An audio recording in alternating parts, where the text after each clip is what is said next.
ஆனால் ஈரான் அப்படி கிடையாது. இவங்க அணுகுண்டு தயாரிச்சுட்டாங்க அப்படின்னு சொன்னால் இது இஸ்ரேலுக்கு ஆபத்து, இஸ்ரேலை நாசம் பண்ணிடுவாங்க, இப்படி தான் நினச்சிட்டு இருக்காங்க. ஆனால் சவுதி அரேபியாவே இதை ஏற்றுக்காது.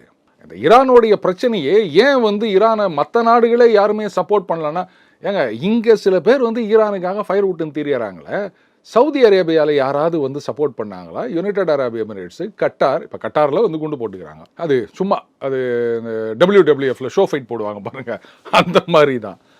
அவங்க ஏதாவது சொன்னாங்களா? இல்லை ஈராக் ஏதாவது சொன்னாங்களா? யாராவது ஒத்துரு.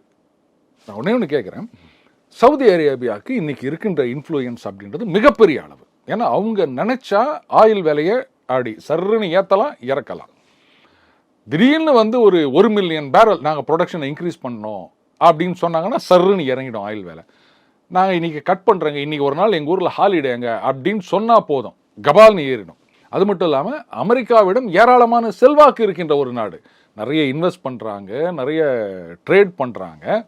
அப்படி இருக்க சவுதி அரேபியா ஒரே ஒரு வார்த்தை, அமெரிக்கா நீங்கள் ஈரான் மேலாம் குண்டு போட்டுனுக்கிறீங்க, அவங்க அணுகுண்டு வச்சா வச்சுட்டு போட்டோமே, உங்களுக்கு என்ன வந்தது அப்படின்னு ஒரு வார்த்தை சொல்லியிருந்தா ட்ரம்ப் வேணான்னு சொல்லியிருப்பாரா?